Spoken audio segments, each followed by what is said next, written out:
Almighty God, we give thanks to you, the creator of the universe, and humbly beseech you to direct and prosper the deliberations of the members of this house here assembled for the advancement of your glory and the trust and welfare of the people of Trinidad and Tobago.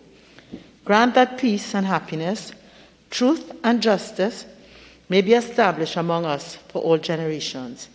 Amen. Amen. Namaste.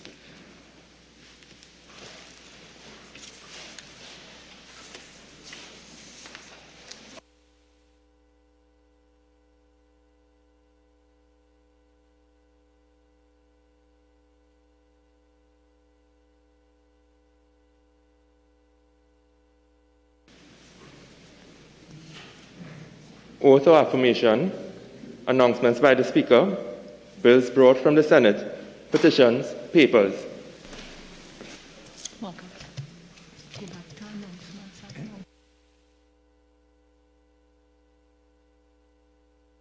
By the Speaker. Honourable members, I have received communication from Dr. Lakram Bodo, MP, member for Faisabad, and Mr. Saddam Hussain, MP, member for Barataria Sanwan, who have requested leave of absence from today's sitting of the House. The leave which the members seek is granted.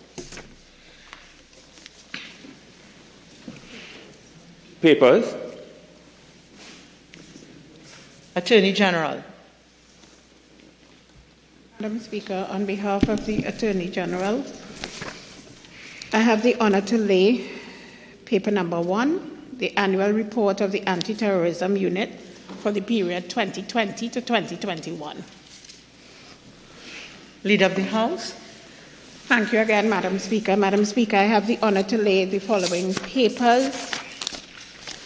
Paper number 2, the response of the Trinidad and Tobago Police Service to the first report of the Public Accounts Committee of the follow-up on the implementation of the recommendation made in the 25th report of the Public Accounts Committee on an examination of the audited financial statements and internal controls of the National Lotteries Control Board for the year 2008 to 2021.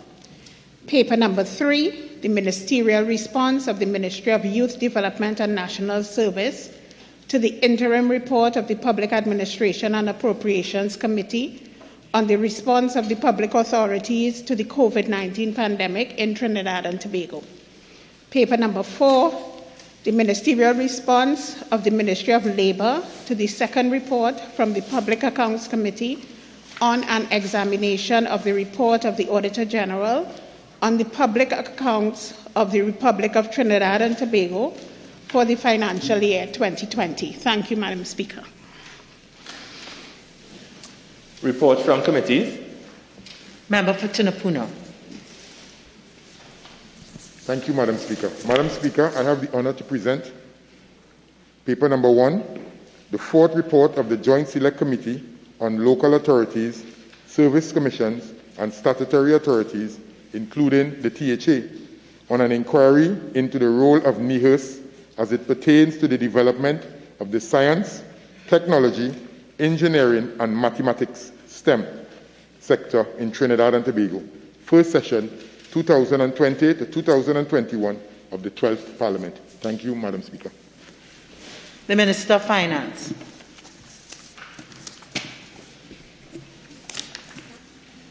Thank you, Madam Speaker. I have the honour to present the report of the Standing Finance Committee of the House of Representatives for the second session 2021-2022, 12th Parliament on the consideration of proposals for the variation of appropriation for the fiscal year 2021. Prime Minister's questions, urgent questions, questions on notice, request for leave to move the adjournment of the House on definite matters of urgent public importance, statements by ministers, personal explanation, introduction of bills, the finance variation of appropriation financial year 2021 bill 2022 by the Minister of Finance, who will move that the next stage of the bill be taken later in the proceedings. Minister of Finance.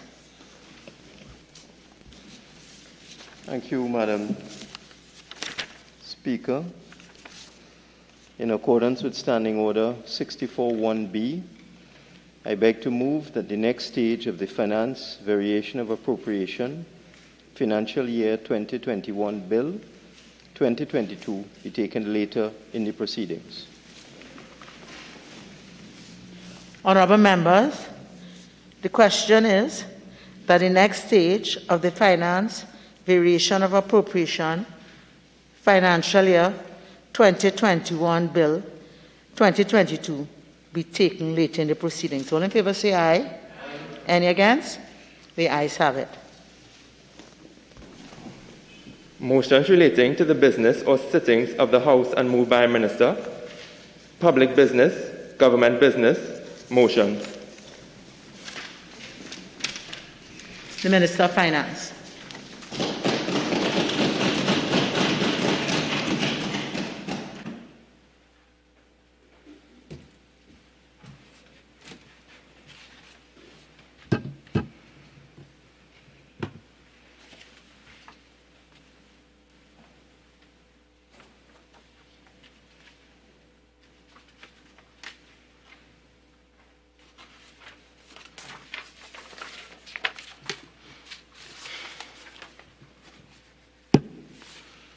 Thank you, Madam Speaker. I beg to move the following motion standing in my name. Be it resolved that this House adopts the report of the Standing Finance Committee of the House of Representatives for the second session 2021-2022, 12th Parliament on the consideration of proposals for the variation of appropriation for the fiscal year 2021. Madam Speaker, this is a routine matter that we are about.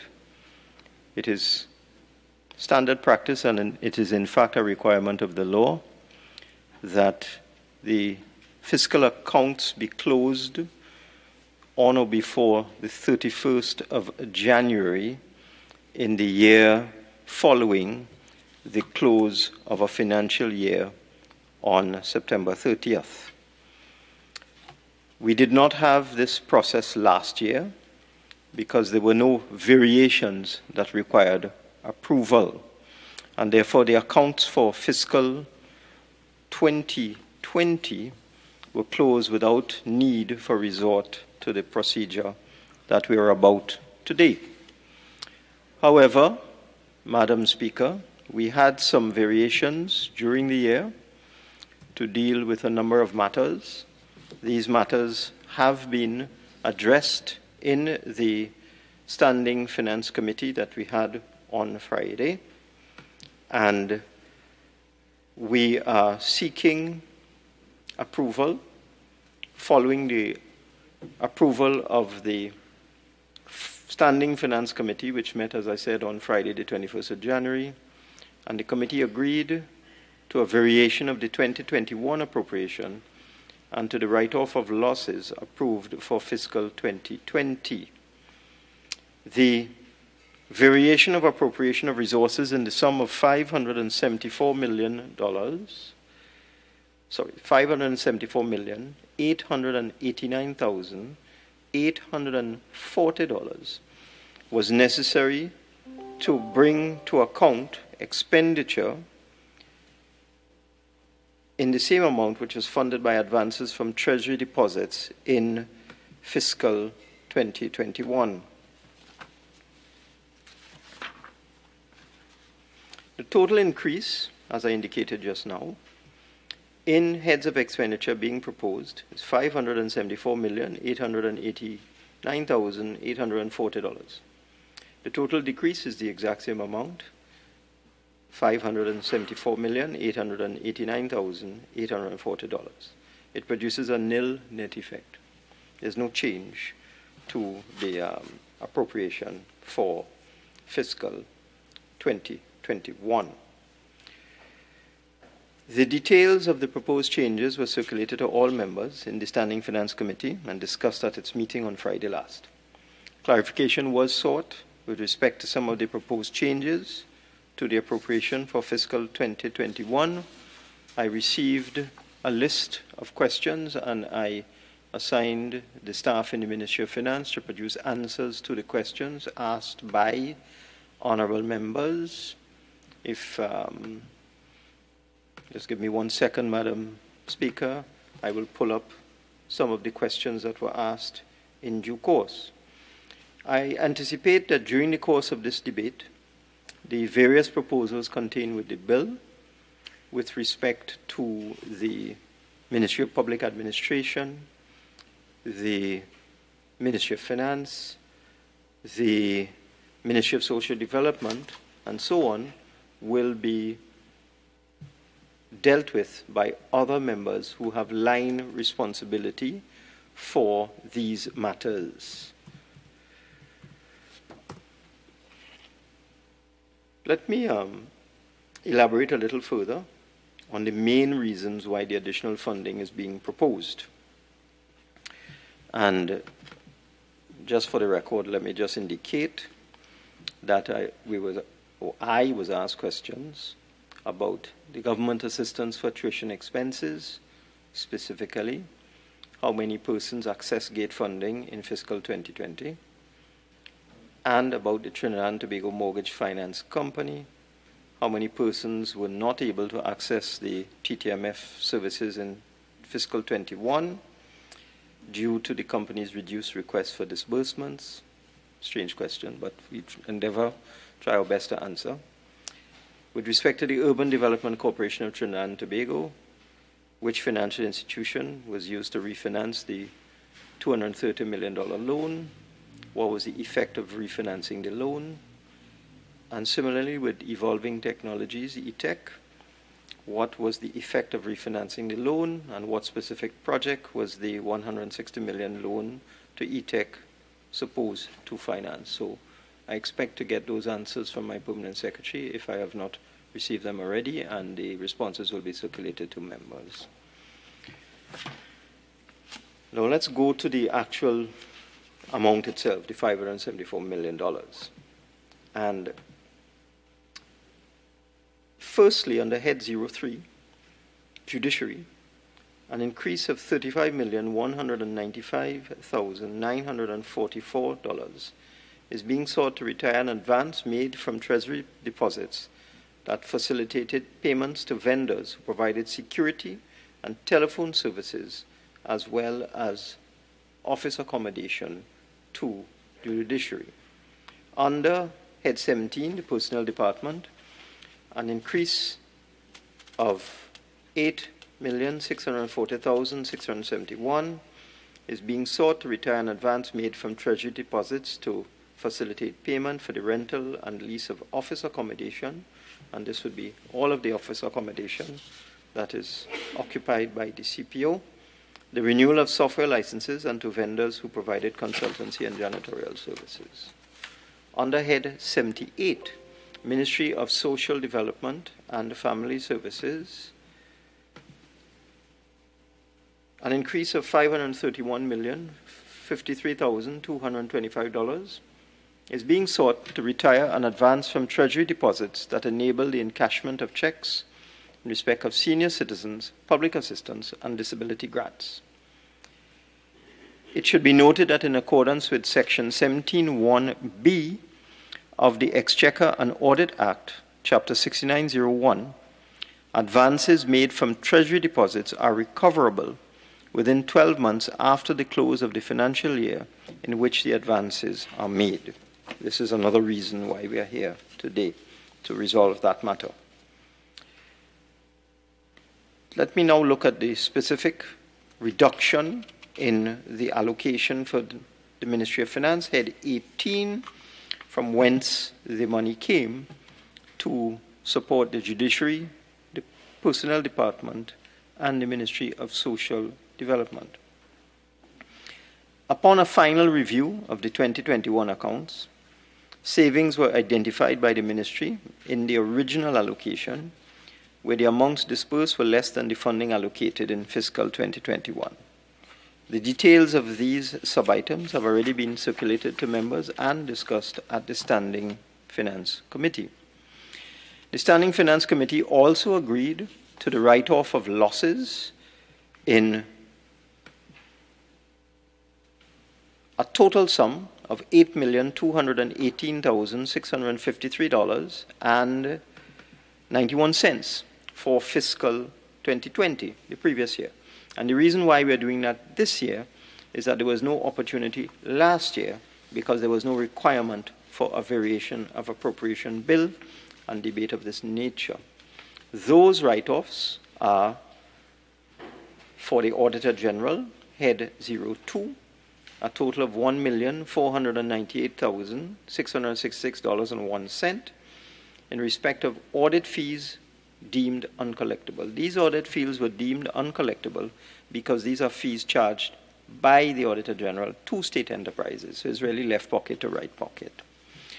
Head 26, Ministry of Education, Might I remind you of Standing Order 48.1? In terms of while we are looking at the committee report, remember it's with respect to a certain circumscribed matter, which is for the variation of the appropriation. Oh, certainly, Madam. Please. I will move immediately away from the write-off of losses.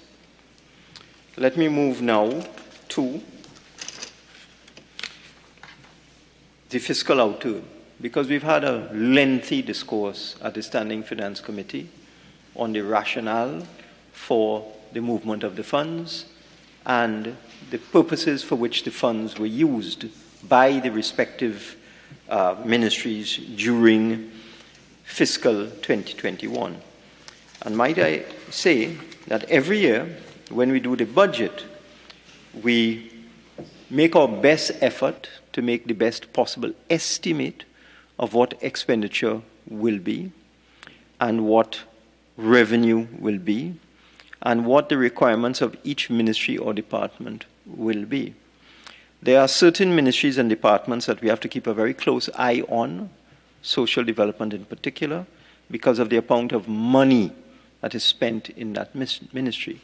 I don't think members understand the vast sums of money that are spent in the Ministry of Social Development and Family Services. And the majority of this money, the vast majority of it, is spent providing what we call in Trinidad and Tobago a social safety net. So we have an unfunded pension plan for senior citizens. This is not a contributory plan. And senior citizens are entitled as of right, when they get to the age of 65, to receive a senior citizen's pension once they meet certain criteria in terms of their income levels. But they do not contribute in a specific way, unlike the national insurance pension, for example, which is funded by contributions both from employer and employees and other private pension plans.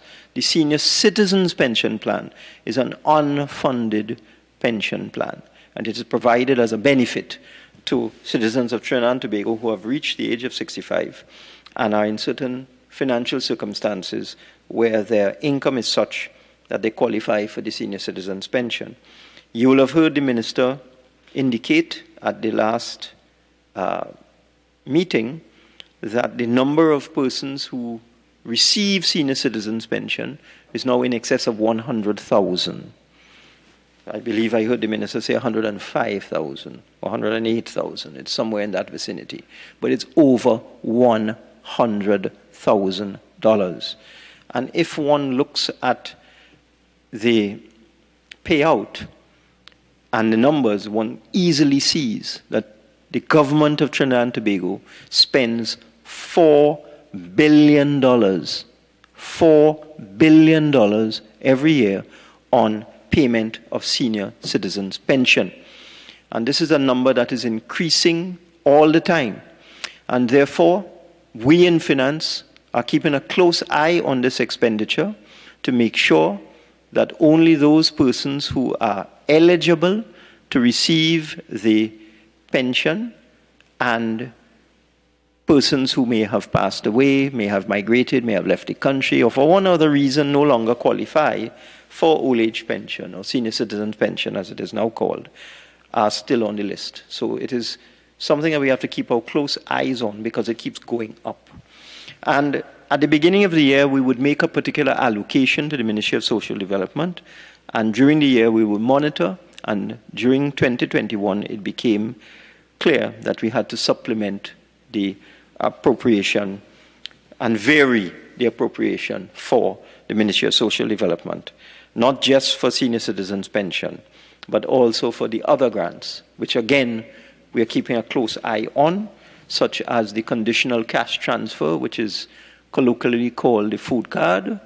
That's the official name for the food card, conditional cash transfers. We have to keep a close eye on that because the number of beneficiaries, particularly during COVID, has been on the increase. These are significant sums of money, hundreds of millions of dollars we are talking about. In addition, the numbers with respect to disability grants, we have to keep an eye on that as well.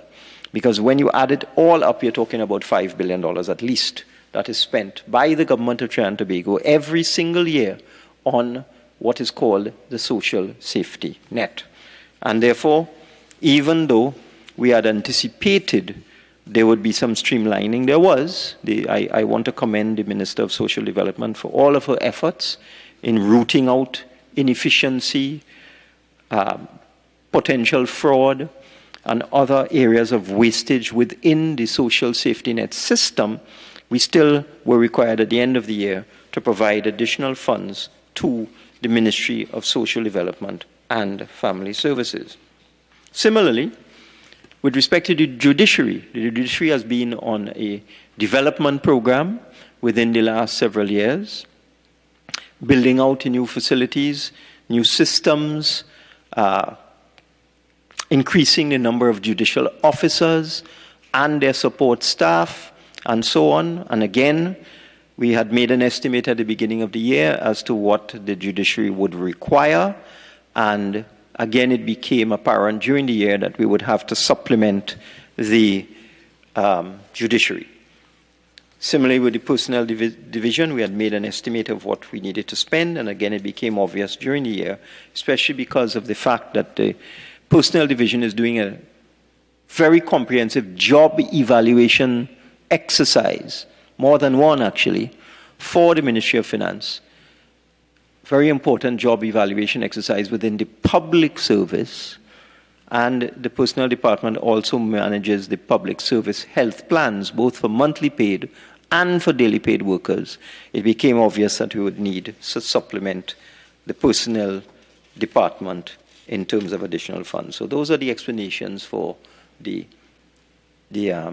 variation of appropriation by reducing the Ministry of Finance in areas where funds were not required by September 30th, and being able to appropriate those funds or to send those funds by way of treasury deposits to those three areas. But let me talk now briefly on the fiscal outturn for 2021, because we are closing the accounts for 2021, and I would have reported some time ago on the outcome of fiscal 2021. I would have done that some months ago, and what I would have done at that time is use the best available information that I had in terms of what the outturn was. When the budget was originally presented, we had indicated a particular deficit of some $8 billion. At the end of the year, because of reduction in revenues for all sorts of reasons, production challenges in the energy sector, the effects of COVID on the national economy and so on, revenue was less than expected, and the deficit increased by some $5 billion. I can tell you now that whereas I reported in October that we anticipated a deficit of $13.7 billion for 21, the actual deficit is $13.0 billion. And there were all sorts of reasons for this, but I don't want to get into too much detail, Yes, Madam Minister. Speaker. I rise just as where you've ended. In terms of, to remind you of Standing Order 88, we are here to adopt the report, and it's very specific. So while I think it's important, we might want to hear the matter.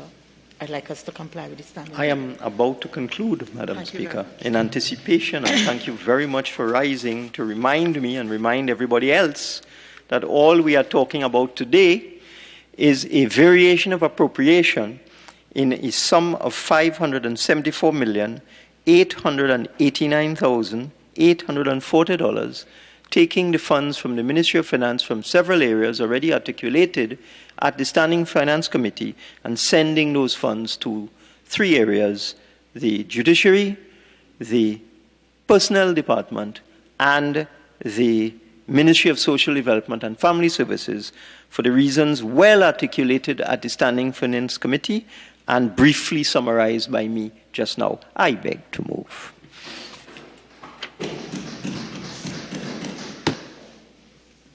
Honourable members, I will now propose the question for debate. Be it resolved that this House adopt the report of the Standing Finance Committee of the House of Representatives for the second session 2021-2022, 12th Parliament, on the consideration of proposals for the variation of appropriation for the fiscal year 2021. Member for Oropouche West.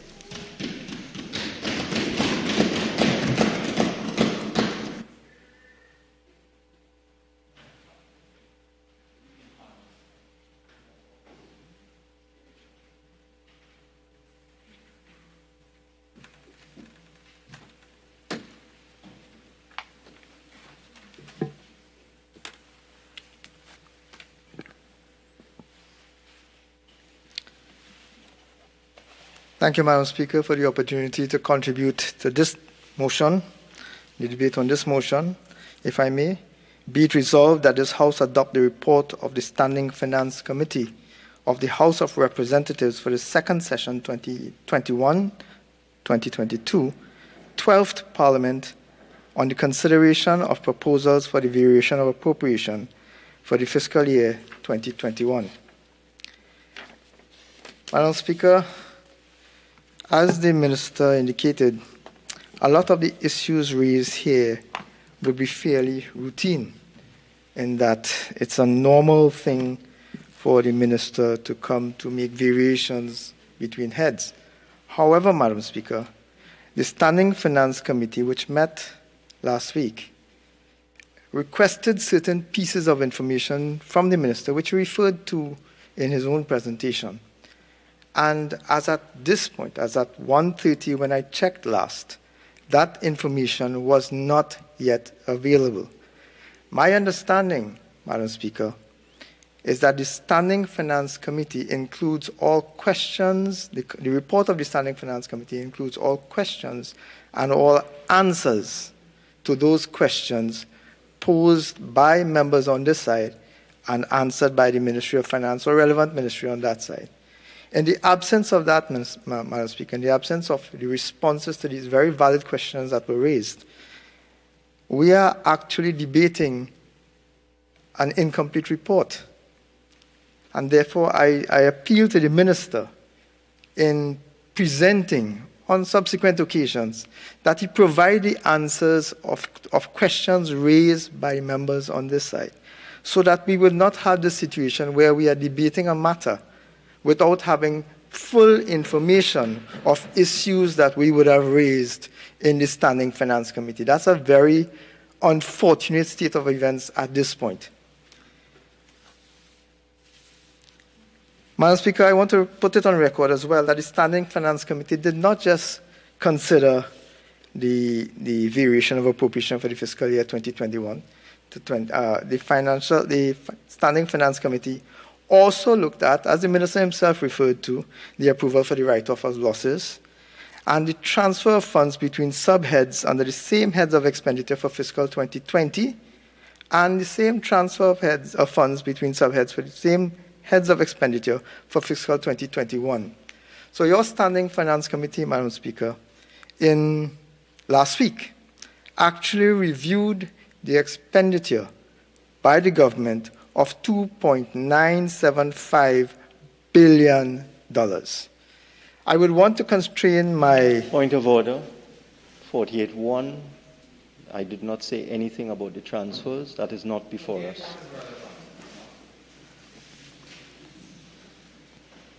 Thank you very much, Member for Oropuch East. Member for Oropuch West.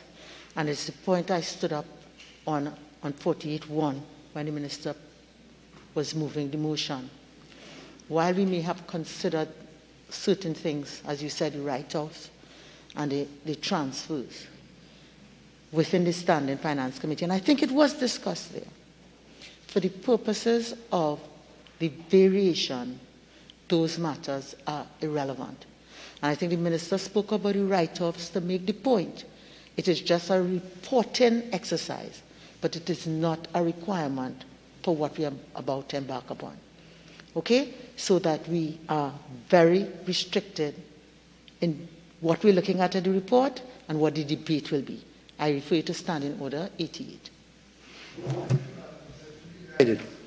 My reference to the Standing Finance Committee setting was basically to indicate what was said at that Finance Committee and what was done. There's nothing irrelevant about that. That is what actually happened, Minister, as you were present. I ruled about certain things being irrelevant, so that I take it your answer is in response to me, which I don't think you intended. So please move on. Thank you, Madam. Madam Speaker, it is noteworthy that the $574,889,840 that the Minister is seeking the Parliament's approval for today via this variation of appropriation is not a nominal sum. It's a very substantial sum. The fact is, though, that this money has already been spent, and all that is required now is for this Parliament to rubber stamp the expenditure already undertaken by the government. Given that situation, Madam Speaker, it brings the questions that were asked at the Standing Finance Committee to even more import, because today the Minister had another opportunity to provide in greater detail the information justifying this very same expenditure. And with due respect, Madam Speaker, through you, I think the Minister failed to use that opportunity. Given that he has not, Madam Speaker, I am forced to raise them here again, because he has not provided answers to questions that were raised. But, Madam Speaker, I want to caution you, the Minister used phrases such as savings. The Minister kept referring to the savings. In fact, in the documentation provided to the Standing Finance Committee, that term is usually used, it has been used, in fact, on a consistent basis to reflect monies not spent.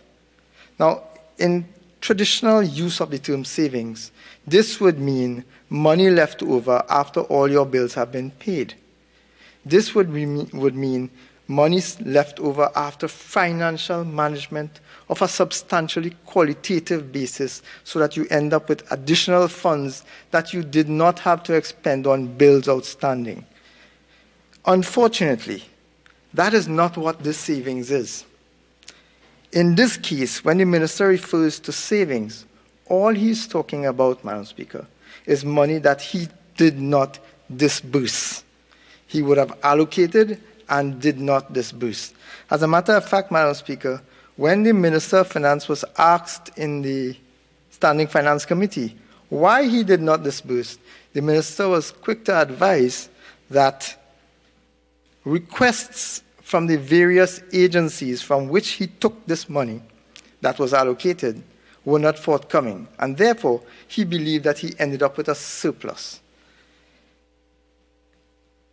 Madam Speaker, I'm curious about that, because there's a difference between allocation and disbursement, as we all know, Madam Speaker. And I refer that specifically because the Minister would allocate funds in the annual budget. He has done so continuously for the last 6 years, and we have several instances in Standing Finance Committee meetings and sessions where ministers will come to the Parliament and advise that the requested money did not get all that they asked for. They will make do, and then they will come for a variation of appropriation at some other point in time. So often, the allocation and the disbursements are completely different. The minister holds the trump card because if he does not disperse, funds will therefore not be expended by the ministry or by the regional corporation or by the regional health facility. Funds will not be disbursed to them, and therefore they have no money to pay contractors, etc., which has in fact been a consistent factor. So when the minister says that these are savings, these are not really savings in true economic sense of the word. This is money that simply has not been given, and in every instance, I'm subject to correction by any minister on the opposite side. In every instance in ministries, there are outstanding claims for payments of a substantial amount for years. I get the point. But remember, we're not talking about ministries in a vacuum or at large. We're talking about specific ministries here. And therefore, it's not a question about what happens before, in prior years, what other ministries happen. Please condescend on the particulars before us. Guided, Madam. Thank you very much. Madam Speaker, I want to turn specifically to the explanations given for these savings that the minister has been claiming. Those explanations, Madam Speaker, were one-liners provided to the Standing Finance Committee. And I repeat for emphasis, Madam Speaker, that the absence of the answers to the questions that we raised then is what has forced us now to raise more questions. Madam Speaker, 2/3 or $390 million of this unused money, which suddenly became available for transfer by the minister, consisted of the refinancing of 2 loans. The first one was a $230 million loan undertaken by UDICOT, which matured and became due on September 14th, 2021. And the second was $160 million, that became due on September 1st, 2021. And the second was a $160 million loan undertaken by ETEC Limited, which matured and became due on September 14th, 2021. Together, that accounted for $390 million not spent, and therefore which was available for the minister to transfer to whatever purposes and whatever users he has described before. The question, Madam Speaker, was why, given that allocations were put in place, why did the minister choose not to pay off these debts? Why did he choose to refinance them? That's a significant issue, Madam Speaker, because we have to look at the opportunity cost of refinancing. What is the benefit to the country? What is the benefit to taxpayers? How is it that we saved money in the truest sense of the word by not paying off the debt, but by refinancing? When asked, Madam Speaker, the minister's response in the Standing Finance Committee was trite. Minister advised basically that this decision to refinance these loans was on the basis of an analysis of the government's debt management strategy, so that they would look at the government's cash flow, they would look at their revenues, they would look at their expenditures and anticipated expenditure, and on the basis of that, then decide whether or not they had sufficient money to keep the country running or to pay existing bills, and therefore they will decide whether they wanted to use that money to pay off existing bills or incoming bills that they did not cater for or inadequately provided for, or whether they can pay off the debts that are due now. There's a concern, Madam Speaker, because there have been several reported incidents by the minister himself where we keep pushing the can down the road in terms of debt restructuring and debt refinancing. And when we refinance these 2 loans in particular, it means, and we took the money, and the money has been used, according to the minister, for payment of rent to his cabinet colleague, etc., amongst other things. Refinancing actually comes with costs. And it was one of the questions asked of the minister, what were the actual costs to the taxpayers of refinancing? We have yet to learn, Madam Speaker, and I'm hopeful that the minister in his response, in his wind-up, will provide that information.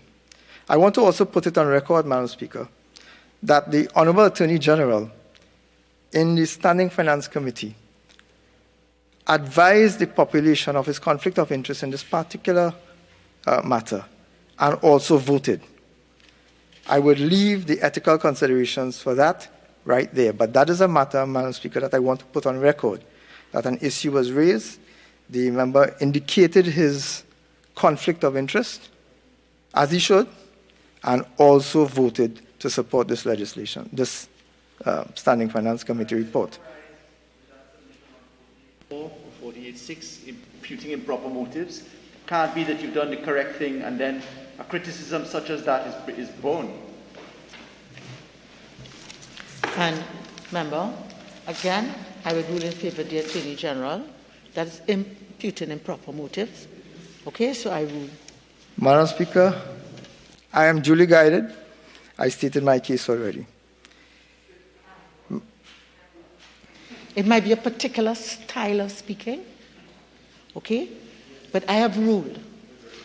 And to say to me that I have said already what I have said, that's not appropriate. So I'll ask you to withdraw it. Okay. Madam Speaker, I humbly withdraw. Thank you very much. Thank you. Madam Speaker, as I indicated, refinancing comes with a cost.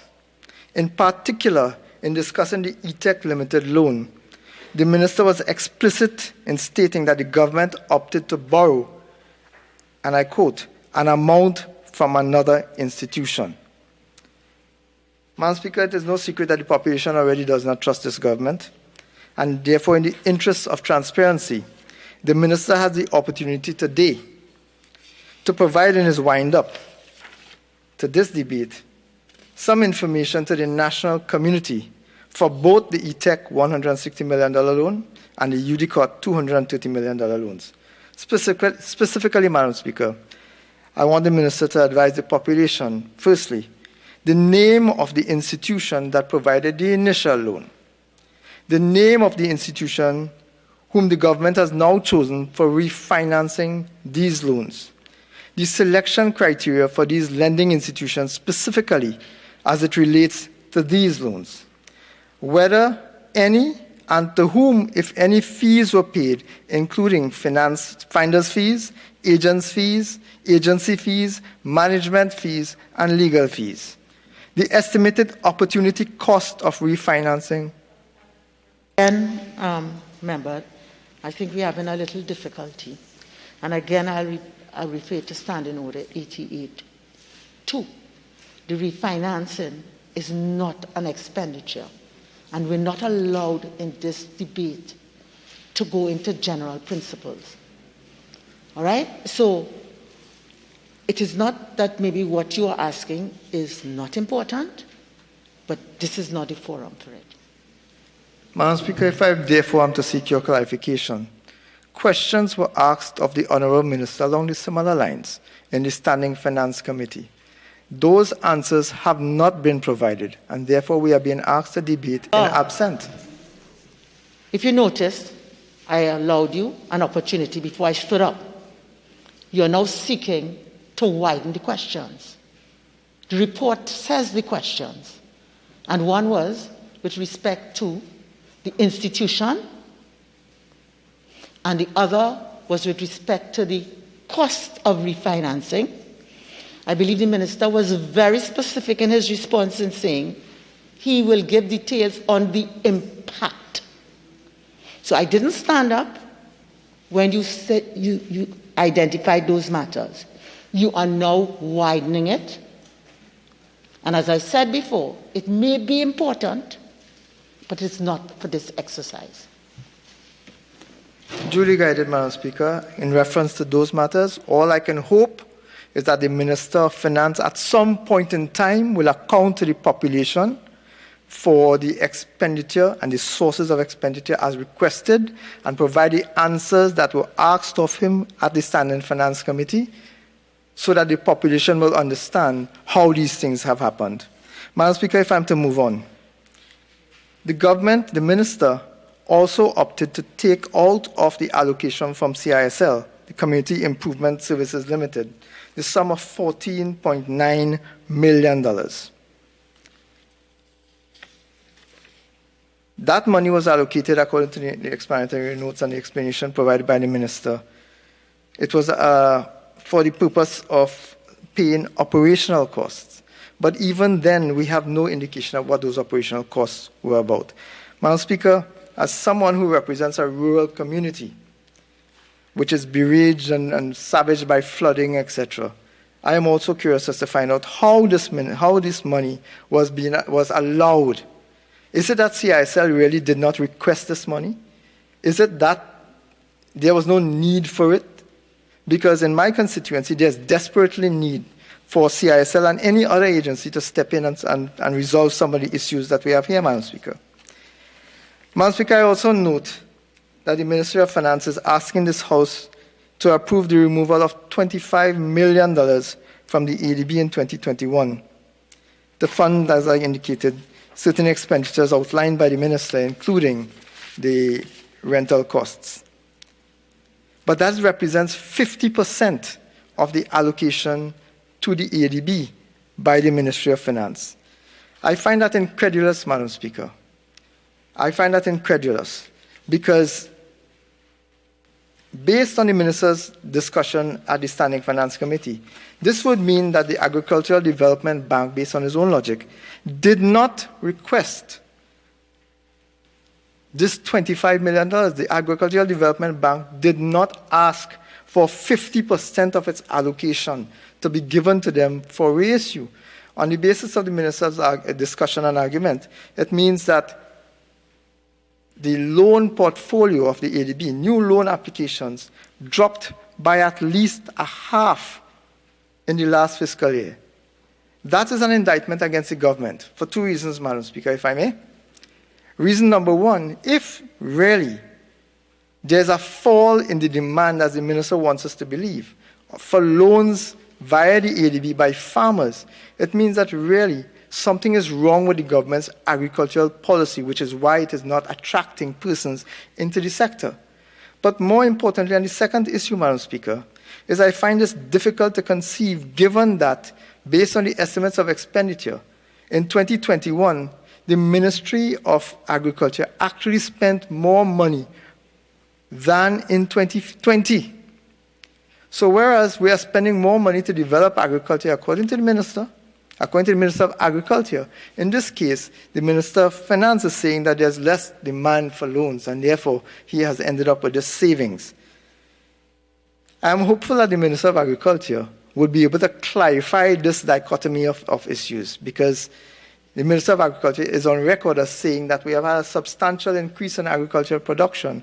And at this point in time, during the period when this financing was required, several new loan initiatives were provided by the Ministry of Agriculture. So it appears that there's no buy-in by the population for access to this funding, which is why the Minister now has $25 million in his hands. Again, this is not a debate about agriculture policy, okay? And I believe even in the Standing Finance Committee, when issues were asked with respect to agriculture, this is a question of, from the answers and is there in the report, is a question about loan funding and the applications for loan funding. Again, I caution you with respect to the nature of this debate. The government's policy, which would have resulted in a reduction in the demand for funds based on the minister's allocation, which is why the minister has access. And again, you're going into general principles, which is not allowed. Moving on, Madam Speaker. Madam Speaker, I want to refer to the funding cut in GATE. also referred to by the Minister of Finance in his variation of appropriation. According to this minister, and if I am allowed, Madam Speaker, I would like to read the explanation provided by the minister to the Standing Finance Committee. At the end of fiscal 2020, a balance of deposits remained available in the Gate Fund. As a result, the entire sum allocated for deposit to the fund in fiscal 2021 was not utilized. On the basis of that, the minister has now moved $80 million out of Gate to pay other bills that he had not catered for prior.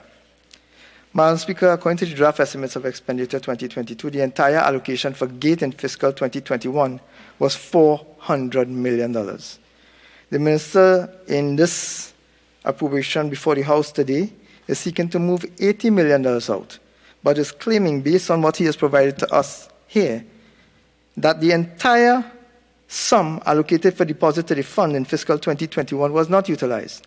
Madam Speaker, I would like the minister, when he has the opportunity, to explain what happened to the other $320 million. Again, I like what you've said. When he has the opportunity, this is not the opportunity for that member. I remember this is the last time I think I have expended my leniency. I think this is the last time I will stand and try to guide you. Thank you, Madam Speaker. Madam Speaker, I think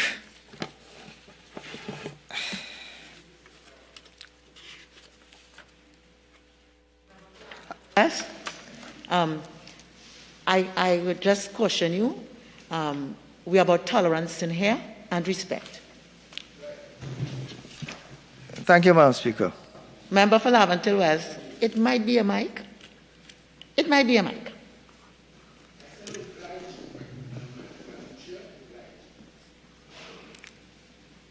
Thank you, Madam Speaker. As I wind up, Madam Speaker, I would like to advise that the government has continued to provide very little explanation for the expenditures that they have undertaken. Very, very little. Has attempted, Madam Speaker, to constrain debate on issues raised for clarification, Madam Speaker. On that basis, Madam Speaker, I thank you. Member, I'll ask you to not just only withdraw, I'll ask you to apologize for what you just said. Madam Speaker, I humbly withdraw, and I apologize to the Honourable House for my comments relating to the expenditure and the lack of transparency. Member, when you apologize, it is not tongue-in-cheek. And the person I'm asking you to apologize to is to me, because I have made certain rulings. Okay? Madam Speaker, thank you. Madam Speaker, I wish to humbly apologize to you for my comments made with regards to the funding and transparency. Thank you very much. Are you finished? I am, Madam Speaker. I thank you very much. Minister of Public Administration.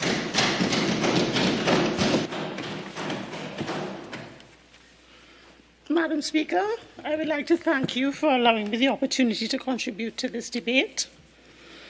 I am here to address the issue of the adjustments to the allocations to the Personnel Department, the Office of the Chief Personnel Officer. The Personnel Department is responsible for determining and advising on pay and terms and conditions of employment for employees in the public service, estimated to be around 90,000 workers. The department determines through consultation and negotiations with appropriate recognized majority unions and associations the terms and conditions of service for persons in the civil service, statutory authorities, the teaching service, the public service, the fire service, and the prison service. The department is also responsible for determination of terms and conditions of employment for members of the Defence Force, daily rated workers, contract employees, and the provision of secretariat services, and advising the Salaries Review Commission on the terms and conditions of employment for office holders within its purview. as well as providing secretariat services to the Human Resource Advisory Committee, a subcommittee of Cabinet for which the department provides recommendations and advice to treat with organizations in the state sector. The department is also required to advise on a wide range of HR issues in the public service, including matters related to industrial relations. These matters before the industrial court, grievances and disputes. These include matters before the industrial court, grievances and disputes. Madam Speaker, with due respect to the Minister, 48.1, please. This was said in the Standing Finance opening 5 minutes of what the personal department is about. Okay, so the fact that it was said in Standing Finance Committee doesn't mean it can't be repeated here. But also just for the guidance of the Minister, while we understand the context, remember this is not a general debate. And we're just really dealing with certain specific items. And therefore I'd ask you if you can go into the matter that is before us. Appreciate that, Madam Speaker. I was just setting the stage to discuss these specific adjustments, so I will go straight to those. Madam Speaker, the Personnel Department requested their allocation based on their estimate of what was expected to be expended in the year 2021, but was not. But that full allocation was not approved in the original allocation. The Budget Division was informed in writing in early January 2021 and March 2021 that the allocation provided under Head 17, Personnel Department, was insufficient to meet the expenditure of the financial year, for the financial year. Following the mid-year review, it was noted that no additional provision was made to Head 17 Personnel Department. The Minister of Finance was then informed by letter dated June 23, 2021 of the shortfall in the allocation. A meeting was held with representatives from the Budget Division and the Personnel Department regarding the options available to meet the expenditure.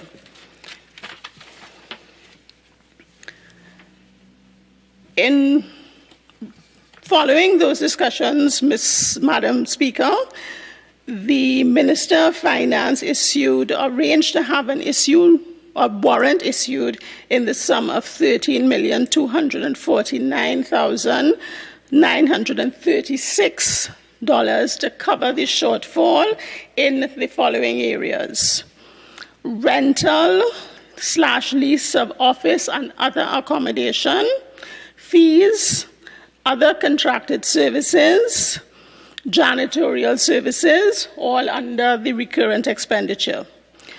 Under PSIP, the adjustments requested, or the warrant was issued in respect of the following: conduct of a job evaluation and compensation exercise for the civil service, and conduct of a job evaluation for officers within the purview of the SRC. Totaling, as I indicated, $13,249,936. However, the actual amount utilized by the Personnel Department from this warrant was $8,640,671, allocated as follows. In respect of rental and lease of accommodation, $2,192,433, fees $67,800, other contracted services $1,340,538, janitorial services $85,988. In respect of the PSIP, the conduct of the job evaluation for the civil service $493 and $912. To provide some more context in respect of those adjustments, Madam Speaker, in respect of rental, the CPO's department currently occupies 4 rental accommodations, down from a total of 7 locations previously, As we would have indicated to this Parliament before, the CPO consolidated all of its office accommodation, which was probably previously housed in 4 different locations, into one central location, and the 3 other properties currently being rented are rented for the storage of records as well as furniture and fixtures. The furniture and fixture storage is there awaiting the Board of Surveys exercise, and the records rental accommodation is being maintained pending the digitalization of the CPO's records and the location of a more permanent site to store the hard copies once that digitalization is completed. In respect of the service fee, Madam Speaker, there was a small payment of $67,000 in respect of a license support on annual support on software in the amount of $67,000. Other contracted services, in large part related to payment for an exercise being conducted by KR Services to review the government's group health plan for both monthly and daily paid employees. The government is seeking to ensure that it is receiving value for money in that regard, and or to the extent that improvements can be effected to that plan. With respect to janitorial services, there was an additional amount required to settle the fees due to MTS for the services provided to the ministry over the course of the year, and that amount was $790,000.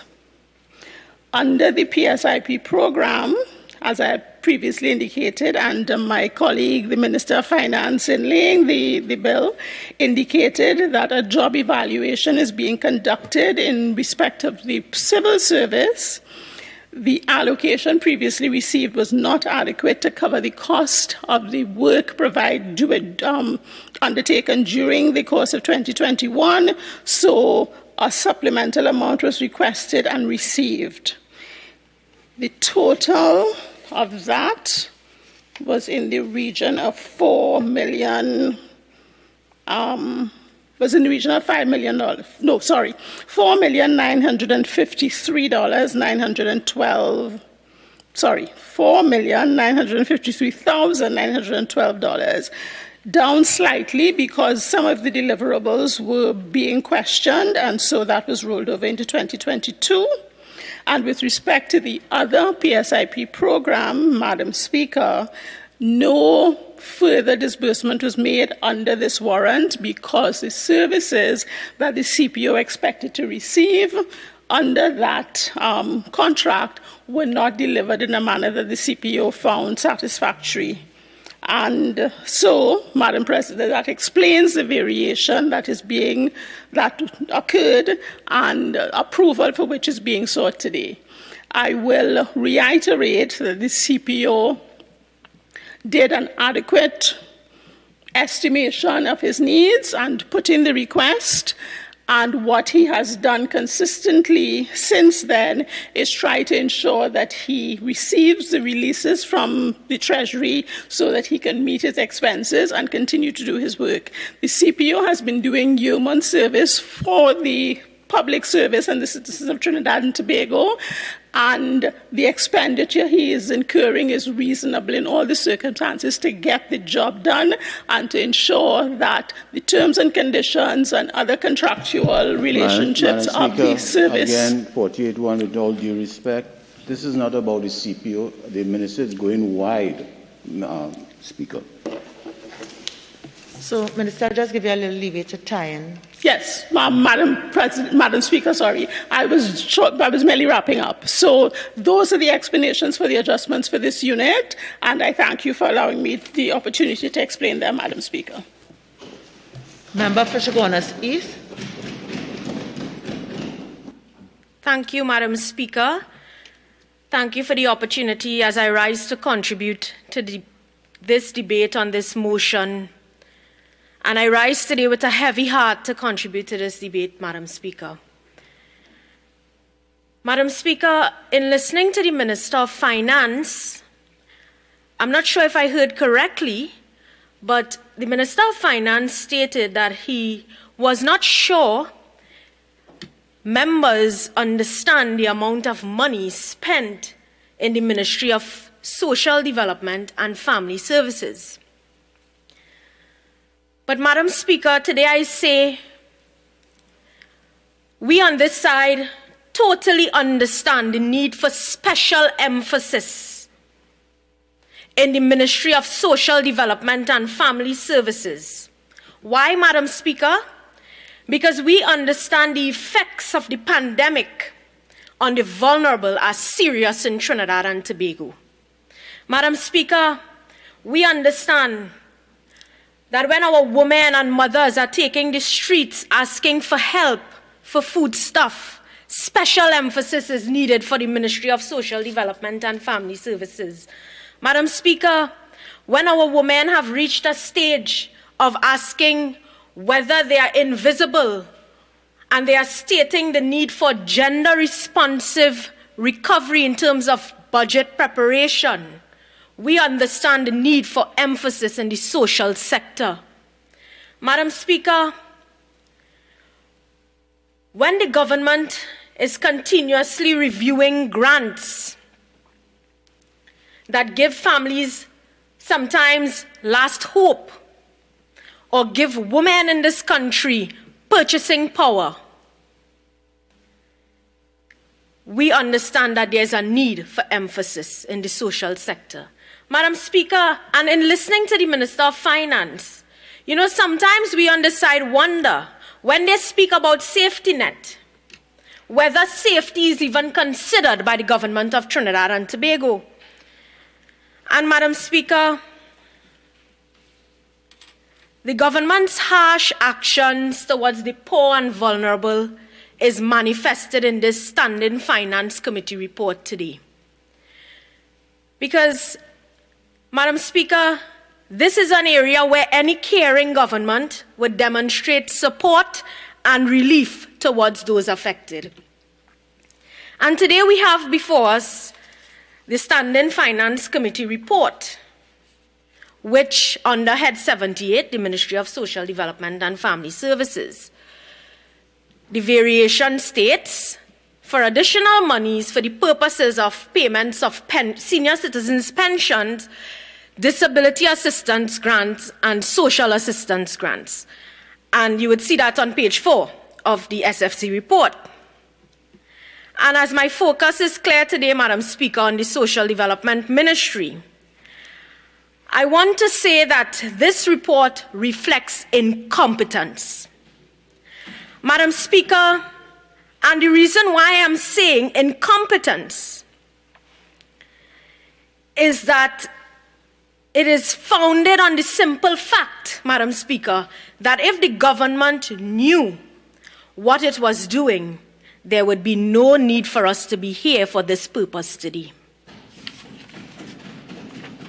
Madam Speaker, I just want to reflect briefly on some allocations as it relates to the Ministry of Social Development and Family Services. So, member, that will not be allowed. I'd ask all members, before they rise to contribute, to become familiar with Standing Order 87 and Standing Order 88, which really circumscribes what we are about here. Again, this is not about general principles, about general policies. Sure. It's about the specific details of the heads of expenditure before us. Yes. All right? And I think, member, you have already outlined for Ministry of Social Development and Family Services the expenditure and where it went. So that's where you're going to be confined. Yes, Madam Speaker, and I'll be very clear, it relates to the $531 million. So, Madam Speaker, we have before us this report seeking the approval to vary upwards by the sum of $531 million, which in essence is really the same figure as of 2020. But, Madam Speaker, moving on, as it relates to that figure, it clearly shows that this was a sum of money the total estimates needed for this particular fiscal year of 2021. So, Madam Speaker, in terms of the report and what this report reflects, I would say that it's a cover-up of the obvious neglect and maltreatment of the poor and vulnerable in this country. And Madam Speaker, when I say that, I state further that it's an attack on senior citizens of this country. And the reason and the use of such a strong statement, Madam Speaker, is predicated on the fact that this variation seeks to address the shortfall for senior citizens' pension, social assistance, and disability grant, as reflected in page 22 to 24 in terms of the verbatim minutes. And Madam Speaker, the Minister of Social Development at the Standing Finance Committee meeting mentioned when asked that this was to deal with a shortfall. But previously, Madam Speaker, in other SFCs, the Minister clearly indicated that under the fiscal year 2021, 2,624 outstanding cases for senior citizens' pension were awaiting investigation and or approval. So, Madam Speaker, by common logic, monies would have been required to fund such. And Madam Speaker, briefly, what is also mind-boggling is that under the line item of social assistance reflected here as well in this SFC, we must also remember that income support grants, phase 1 and phase 2, those were paid under this particular item, with phase 2, 1,158 grants being paid a total, and 7,000 persons being rejected for the income support grants paid under this particular line item. And that's very mind-boggling, Madam Speaker.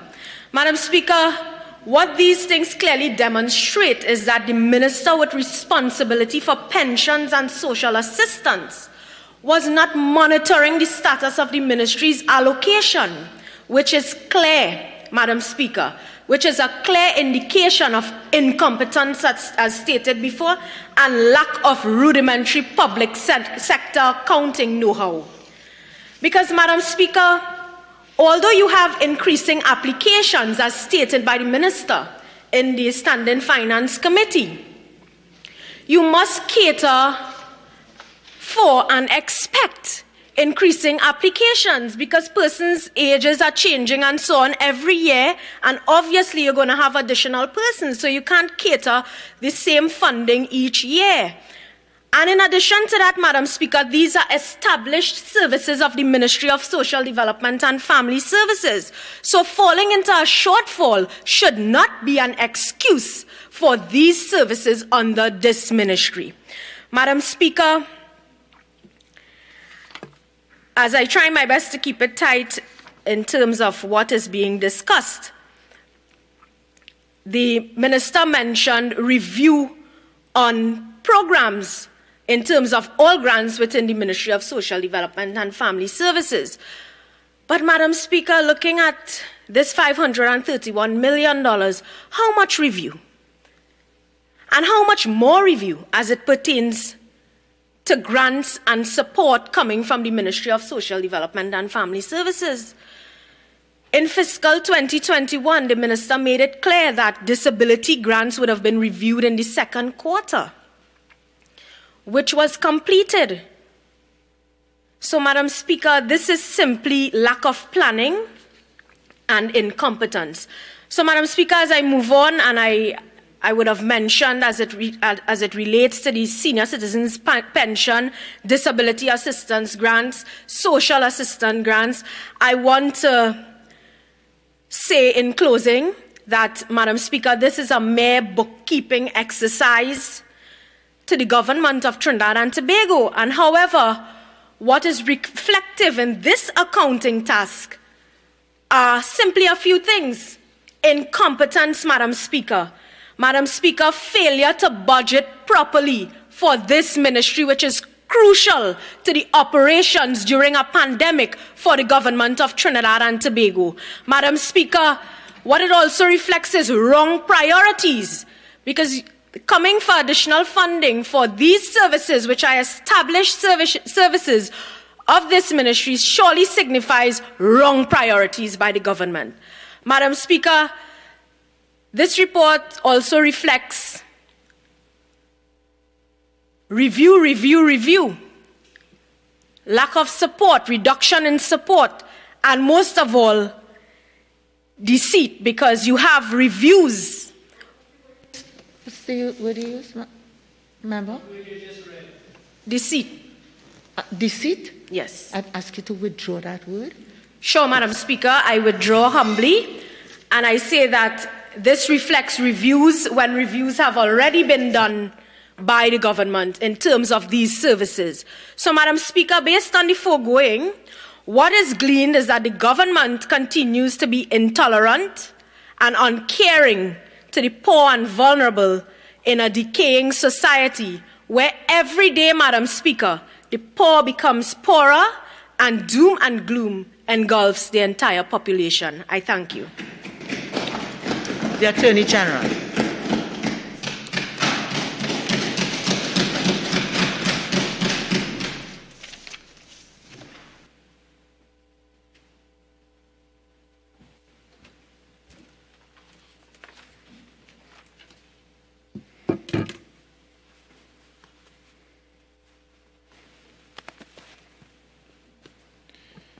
Thank you, Madam Speaker. Before I begin, may I just be reminded, is it 20 minutes? 20 minutes. Much obliged. Thank you very much.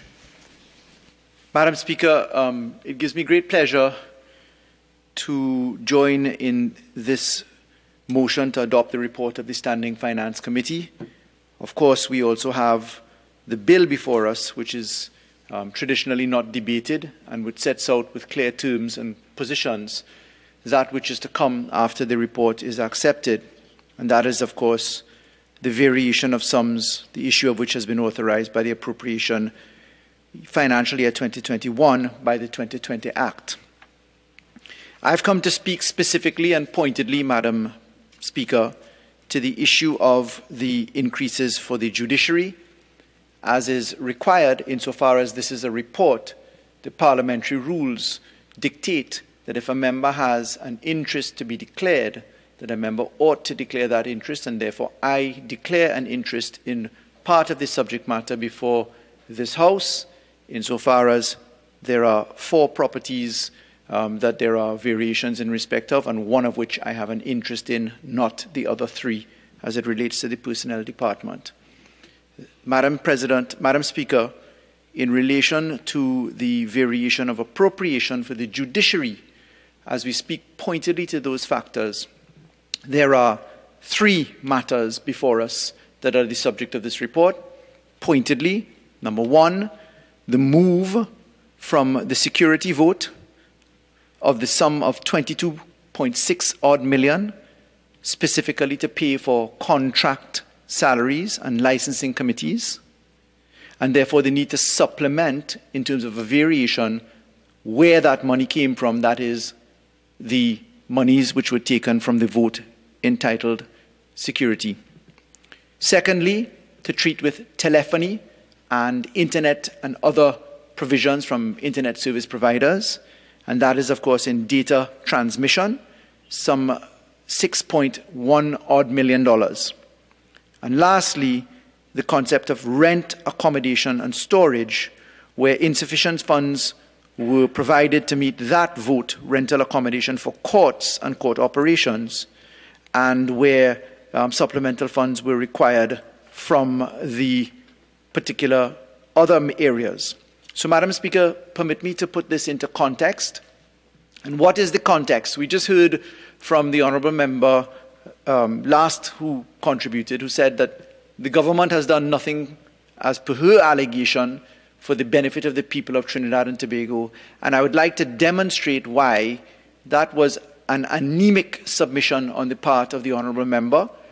And I say so, Madam Speaker, with the greatest of respect, because we in the government, and particularly at the Office of the Attorney General, could never think that the provision of justice, as I speak to this part of the variation, could ever be other than for the benefit of the people of Trinidad and Tobago. Madam Speaker, the honourable member who last spoke said that women and vulnerable people were categorized as invisible. But Madam Speaker, visibility is to be found in the very expenditure that we're looking at now for the provision of contract salaries as it relates to justice for women and the vulnerable. It was this government in ensuring that $22.62 million in this item was spent on contract salaries across the criminal division, the children's division, the family division. And Madam Speaker, I would remind, in the context of a very narrow relevance to this debate, that the opposition did not support the vast majority of this work. So when we look at $22,622,000 spent across nearly 1,000 jobs created in the judiciary by the birthing of the criminal division, where the Domestic Violence Act has come under reform under this government, under my hand as Attorney General. Madam Speaker, 48-1. The judge has just stated that is a very tight debate, and he's going all over the judiciary. Madam Speaker, 48-1. I overrule. It's in response to something. He's tying it in response to something that was made by the Speaker before. Thank you, Madam Speaker. So, for the benefit of all, and particularly my friend in Pointe-a-Pierre, who may have been nodding off perhaps, security 22.62289.93 in this debate on these papers for contract salaries in the judiciary, which we are discussing here. Madam Speaker, we must at least pay attention. Madam Speaker, when we are treating with contract salaries for the judiciary to this appropriation, and in answer to the member for Chaguanas West, East, I must say that visibility to the trauma in domestic violence is what we are treating. And I wish to signal the gratitude of the government, and I'm sure of every right-thinking person, as we deal with the item of security, as we're varying the appropriation to $22.62 million, as we are looking to that, I would like to say thank you to the Trinidad and Tobago Police Service, the gender-based violence unit there, the judiciary that we are paying contract officers for in this debate today, Madam Speaker, because now the visibility of domestic violence is to be found in a courtroom at midnight on a laptop, where a judicial officer can provide a protection officer. So I denounce the submissions coming from Chaguanas East. I would like the honourable members opposite to pay attention to the material before them in this House. You see, Madam Speaker, when we look to the meeting under the security vote, we vired the monies that we're seeking to transfer here today in this report. We're dealing with 39 courtrooms, 22 in Trinidad, 17 in Tobago. It's that sum of some $23 million that we're seeking to shore up in this report today. But Madam Speaker, that does not even include the O'Meara courts, which are at the cusp of opening now for jury trials, or the waterfront courts, in respect of which there's moves. Speaker, but I won't go further into that because I would be outside. 48-1, please, Madam Speaker. I ask for a ruling. Okay, so Attorney General, I think you anticipated the objection, and I uphold the objection, so I hope that we're not... Sure, of course, Madam Thank Speaker. You very much. Yes, Madam Speaker. My friends, I'm sure have to try to find something to say to be relevant. But Madam Speaker, I am confident that the $22.6 million that we're talking about here, in terms of addressing the issues of justice in our society, in terms of ensuring that we have an appropriate expenditure for the right reasons, must be acknowledged, Madam Speaker, and not the fabrication and tissue of submissions that we hear from the other side, in particular today. Madam Speaker, let's turn to the second item, which is telephones. We see $6.1 million being attributed in this committee's report, this motion to adopt this report, where we had insufficient funds to meet the obligations for network data transmission and other telecommunications infrastructure. Madam Speaker, this is as a direct result of the COVID pandemic, but more particularly, Madam Speaker, it's because we were prudent enough in 2016 and in 2017 and 2018 to lay the legislative reform and operationalize the telecommunications environment in the judiciary so that we could have virtual courts running throughout the pandemic 24 hours a day in terms of access. And therefore, Madam Speaker, in direct answer to the member for Chaguanas East, it is to definitely deliver justice for the people of Trinidad and Tobago that this expenditure of $6.1 odd million becomes acutely relevant. And Madam Speaker, I again wish to offer congratulations to the judiciary, to the many entities that have operated, our IT department at the Office of the Attorney General, in ensuring that there has been a seamless provision of ICT technology to underwrite these improvements and functionalities, Madam Speaker.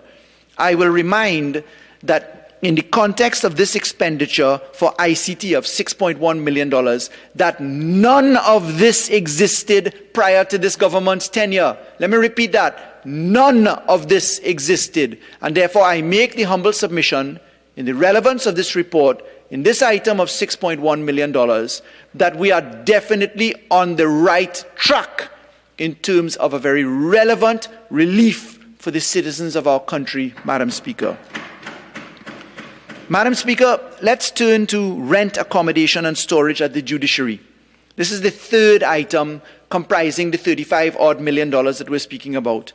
And in rent, accommodation and storage, we're looking at $6.5 million odd. Madam Speaker, it's a matter of record that insufficient funds were provided to meet the rental accommodation for courts and court operations. I want to remind that a court is now down to a judicial officer. We don't have the concept of a court being a room. The virtual room is now facilitated by Microsoft Teams, so that a judge can sit at home, a defense attorney at home, a prosecutor in the office, a witness in a virtual access center or in the prison. And therefore, we have multiplied the facility of justice down to every single judicial officer. So not only do we have 39 buildings that we're treating with under this item of $6.5 million, where the shortfall was noted, but we are now ensuring that there are hundreds of other opportunities, part of which was met under the ICT vote for $6.1 million, part of it met in the contract personnel for $23 million, Madam Speaker. You see, when you connect the contract officers on the $23 million, you connect the ICT and technology under $6.1 million, and you connect it with the rental and accommodation, Madam Speaker, only the blind, or perhaps the opposition, would not see the relevance of justice being delivered for all in a time when it is most necessary, Madam Speaker. So, Madam Speaker, this is demonstration of the opposite of what Chaguanas East spoke about. This is demonstration of foresight. This is demonstration of having done the groundwork long in advance. The Family and Children Division Act was born in 2015 and 2016, applicable to these items.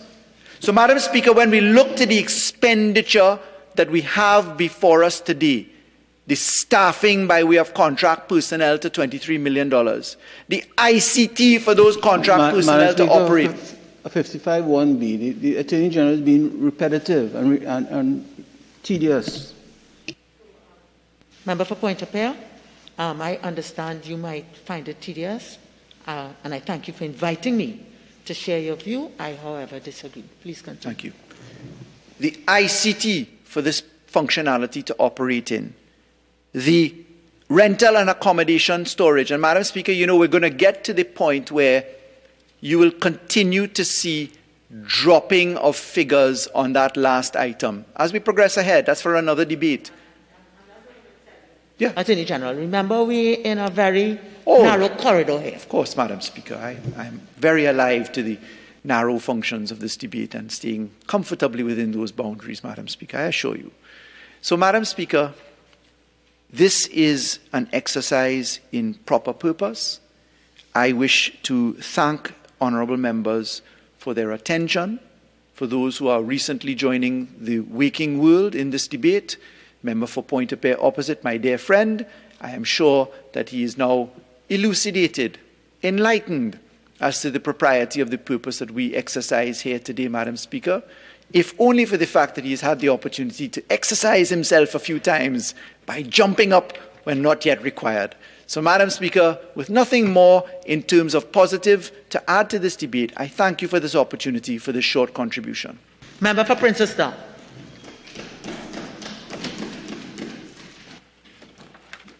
Thank you, Madam Speaker, for the opportunity to contribute to the motion before the House in terms of the Standing Finance Committee report. Madam, I'm very mindful of the restrictions in terms of what we are dealing with, and I would like to say on the onset that there are three particular matters that I would like to address and raise in terms of getting a sense of clarity from the member for Diego Martin Northeast, Minister of Finance, when he responds. Madam, being the first one, the Minister of Finance, when he spoke and he dealt with the issue of the allocation for the Ministry of Social Development and Family Services, the Minister was at pains to focus with respect to the report on the issue of the Senior Citizens Grant. And that grant, we were told by the Minister of Social Development, when the Minister came for the Standing Finance Committee report, that an additional 2,000 persons have been brought on to the register of the Ministry of Social Development and Family Services over the last year. But the Minister of Finance, when the Minister piloted the motion, Madam Speaker, the Minister said, and I'm paraphrasing, but he said that they were looking carefully and paying close attention to the senior citizens' pension, because the Minister alluded that this cost keeps moving astronomically in terms of the amount of persons who are now eligible and so on, from 4 billion to now where we are at 5 billion. The majority of the 531 million that will now go to the Ministry of Social Development and Family Services after the Standing Finance Committee report would be for the area of this senior citizens grant that we refer to as old age pension. The question that I really have for the Minister, in light of the Minister's comments and what we were told in the Standing Finance Committee, is whether or not government has any intention, and the Minister of Social Development in the Standing Finance Committee did allude to that there will be a review in terms of the eligibility of these grants, but in particular with respect to the senior citizens grant, whether or not the government as policy in terms of what we are seeing happening today in terms of that movement of that 531 million going. And I'm so happy you started off your contribution by recognizing the narrow parameters. So I'm not going to allow you to deal with general policy or prospective policy. Certainly. Right? Madam, the 531 million that we are now going to see to the senior citizens grant takes it up to about 5 billion for this fiscal year. And in terms of the Minister's comment when the Minister was piloting the motion, the question is whether or not government will be changing the criteria and removing the eligibility age from 65 to further up based on what the Minister... Remember, again, what we're talking about here is the actual expenditure that has occurred. When you're talking about review and the eligibility, you're talking about something in the future. That's my understanding. So again, I caution you, and I really wouldn't like to rise on that matter again. Certainly, Madam. I'll move away from that point that was made in the Standing Finance Committee on page 23 of the report. Madam Speaker, the Honourable Attorney General dealt with some of the areas that fall under the judiciary. And the Honourable Attorney General spoke specifically about the $22 million that would now go to the judiciary with respect to the payment of additional staff and so on. And the Honorable Attorney General made some very interesting comments when he spoke about the $22 million that will be utilized by the judiciary. And it is a habit of the Attorney General to say that the opposition does not support legislation that supports women and children. And the Honorable Attorney General made that comment again. Madam Speaker, the records will show that the majority of legislation that was brought to deal with the protection of women and children, as dealt with by the member for San Fernando West a short while ago, has been supported by members of the opposition, from the Chief Whip all the way down to the last member on this bench, as it relates to the protection of women and girls in this country. Madam Speaker, the Honourable Attorney General, when he spoke about that $22 million that we are dealing with today that will go towards staffing at the judiciary, the Honourable Attorney General failed to indicate that despite all of these hirings and the additional persons that have been brought on at the judiciary, a lot of the legislation that the Attorney General just spoke of has been ineffective. Madam Speaker, I rise on Standing Order 48-1, Standing Order 87, and Standing Order 88. Thank you. Okay. So I uphold on Standing Order 48-1. Anything about legislation would have been tangential. I'm not going to allow the debate to develop on that. We're looking purely at the fiscal matters. Madam, I was only dealing with the comments made by the Honourable Attorney General. There is no need, after I have ruled, for somebody to explain, because I've already ruled. Noted, Madam.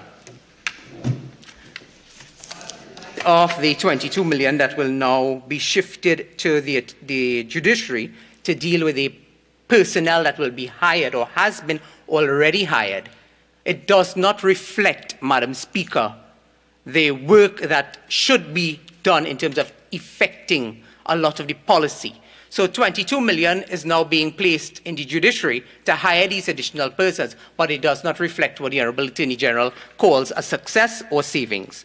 Madam Speaker, on the final issue, I want to deal with some of the matters that was raised by the Minister of Public Administration. I know the Minister of Public Administration dealt with the issues of what the allocation would do in terms of the Ministry of Public Administration, in terms of these job evaluations.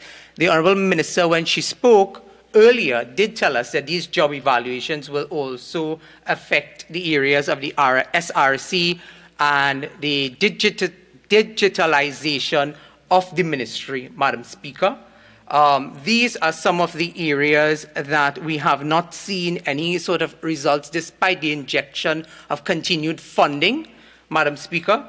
And while the Minister spoke about these job evaluations that will be done with the funding that will now be supplemented and varied, Madam Speaker, this is things that have already passed, Madam Speaker. We are seeing very little results coming out of it. Madam Speaker, there was also an area in the Ministry of Public Utilities where we received a bundle of documents coming from the Standing Finance Committee, and it had to do with the Ministry of Public Utilities. Member, are you dealing with transfers? Yes. Transfers is not. Okay, Madam, I'll move on to that point, from that point, sorry.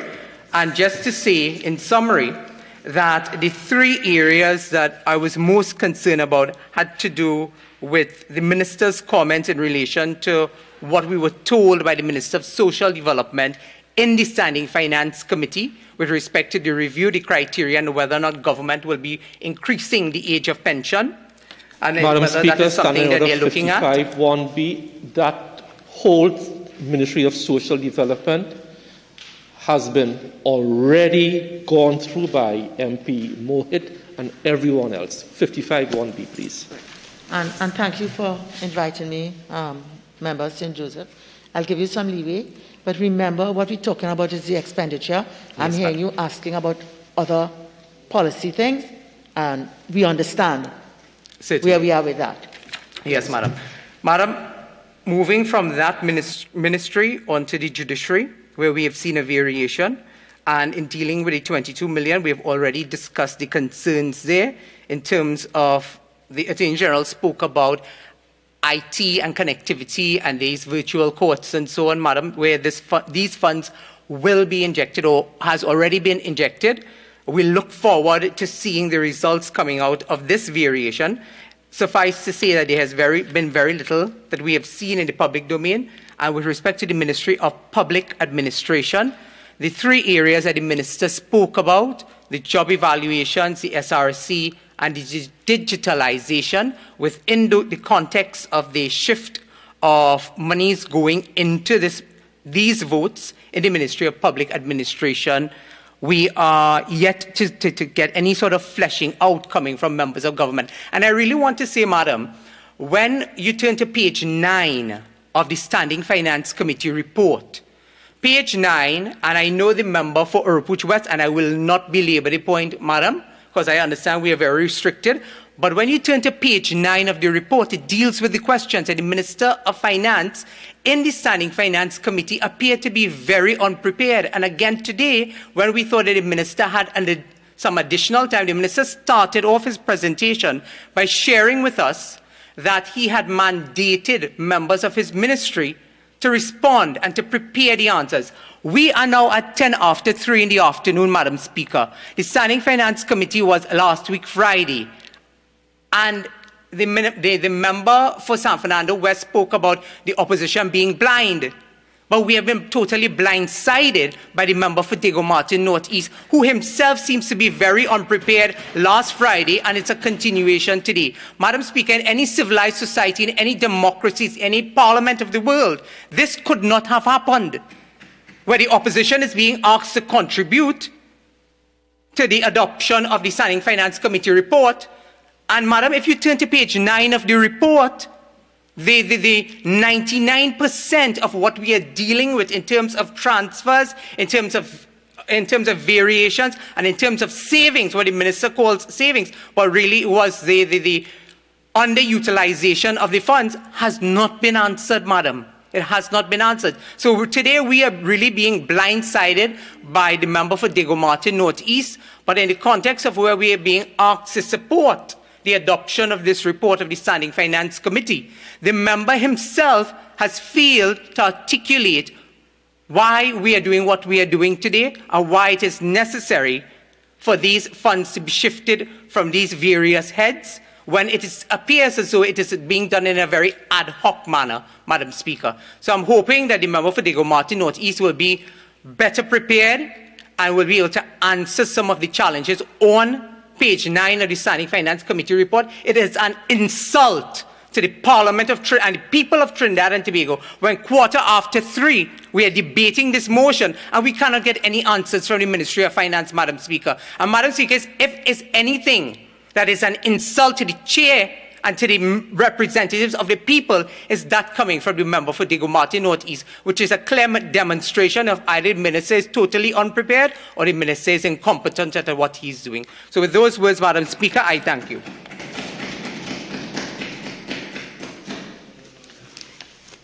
Minister of Finance.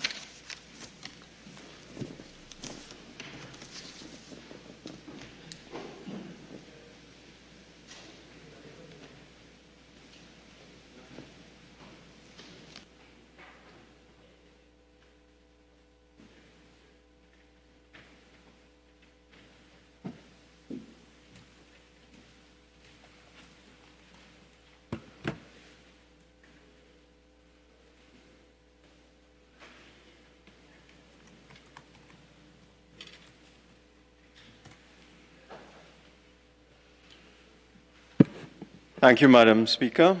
I am glad that we have reached this point very quickly today so that we could dispense with this procedural matter, the closing of the accounts for fiscal 2021.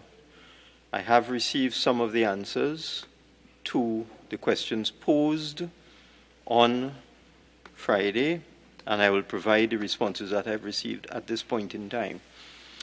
With respect to one of them, Madam Speaker, it appears to me that the communication sent to the ministry may have been inaccurate, and if it is, I will endeavor to get the accurate question. The question posed was how many persons access gate funding in fiscal 2020, but I rather suspect it should have been fiscal 2021.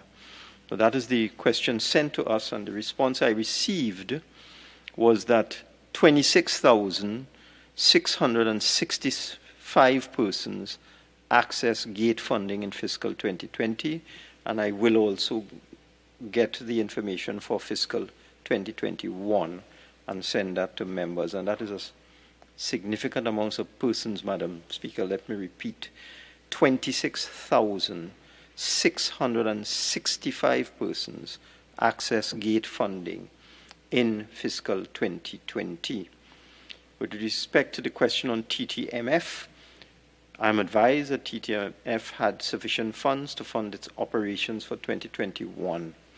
With respect to the question on the UDICOT loan, the institution that was used to refinance the $230 million loan to UDICOT was First Citizens Bank.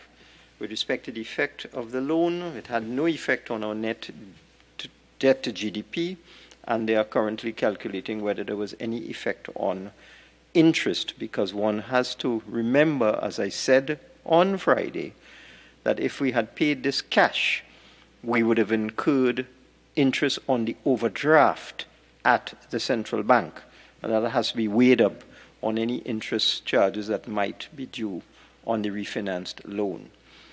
Similarly, with respect to Evolving Technologies and Enterprises Limited, the effect of the loan, no effect on net debt to GDP ratio, and again they are calculating for me what would have been the effect of using the government's overdraft, which has an interest charge associated with it, versus the refinancing interest charge. With respect to what project, the $160 million loan to Evolving Technologies and Enterprises Company Limited was intended to finance. I'm advised that this loan was to meet funding requirements associated with the development and management of the operationalization of the Vanguard Hotel Limited. Now, this would have been quite some time in the past that those arrangements would have been made. That Vanguard Hotel is now what is called the Magdalena Hotel in Tobago. And those are the answers to the questions that I have at this point in time. With respect to the other points made, I want to reiterate that the expenditure in the Ministry of Social Development, that has been supplemented by the additional $500 million, is $5 billion a year or more.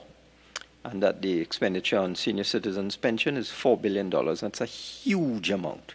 So therefore, I reject the histrionics of the member for Chaguanas East. Any country of the size of Trinidad and Tobago that spends $5 billion a year on social grants has to be among the leaders in the world in terms of the amount of money it spends on taking care of the poor and the vulnerable. In fact, I am told Trinidad and Tobago is a world leader in terms of the amount of money that we spend taking care of our senior citizens, the disabled, and the socially disadvantaged. It is not, to use a colloquialism, $5 billion, Madam Speaker, is not chick feed. It is a huge sum of money. And of that, $4 billion, and I'll repeat this as much as is necessary, is spent on assisting over 100,000 senior citizens in terms of a senior citizen's pension. With respect to the other points raised, as you yourself, Madam Speaker, have pointed out, this is an extremely narrow debate. There were questions asked. The questions have been answered as far as is practicable within the time frame. And as I indicated, I have given an undertaking that I will provide the number of recipients of gate funding in 2021 as well. And with those few words, Madam Speaker, I beg to move. Honourable members, the question is, be it resolved that this House adopt the report of the Standing Finance Committee of the House of Representatives for the second session 2021-2022 12th Parliament on the consideration of proposals for the variation of appropriation for the fiscal year 2021. All in favour say aye. Aye. Any against? The ayes have it. Bill second reading. The Minister of Finance.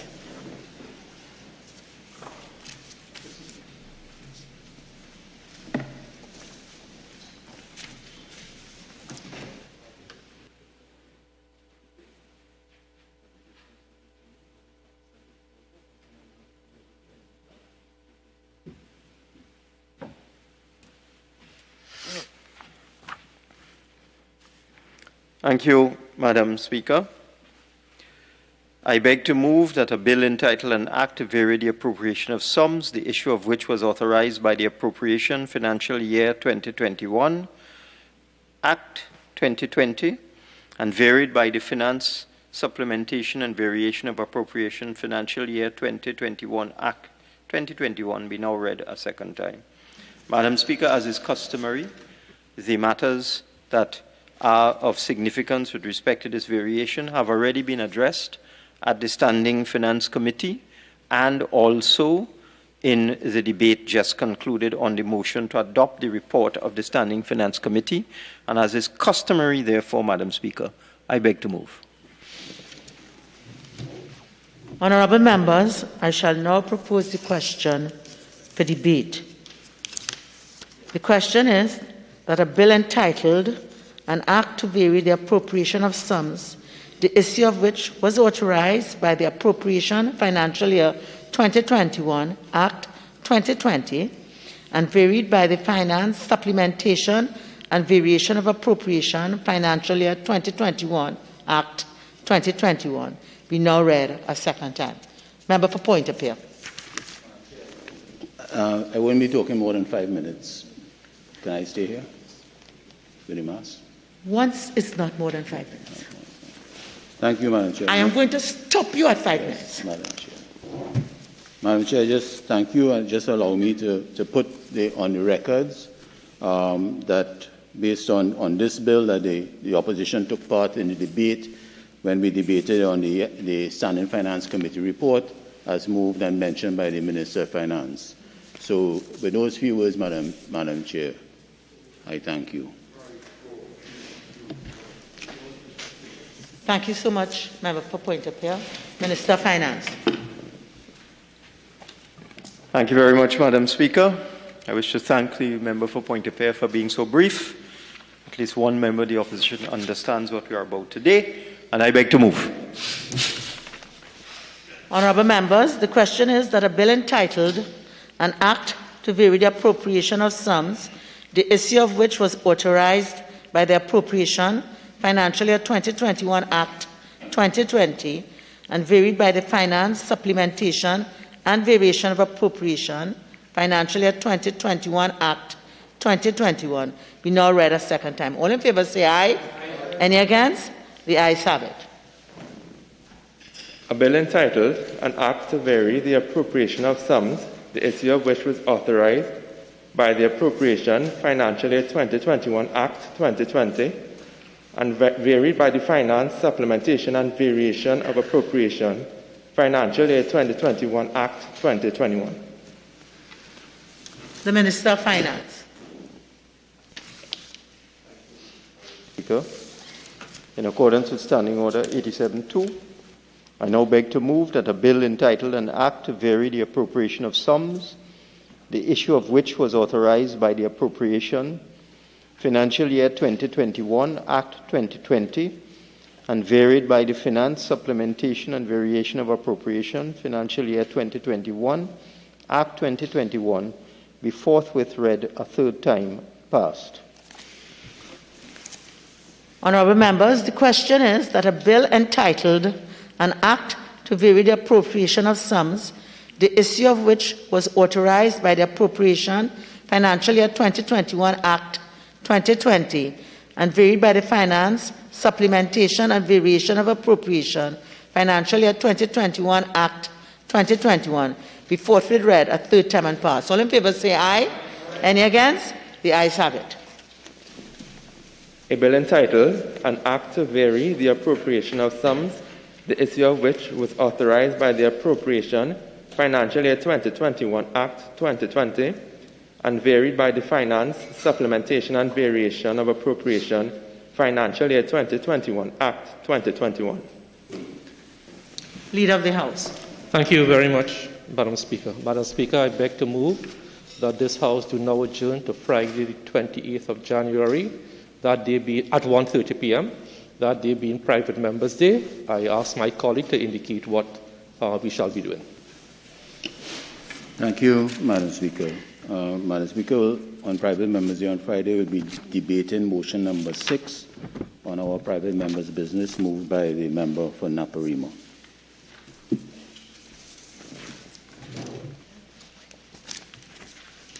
Honourable members, there is one matter that qualifies to be raised on the motion for the adjournment of the House. I now call upon the member for...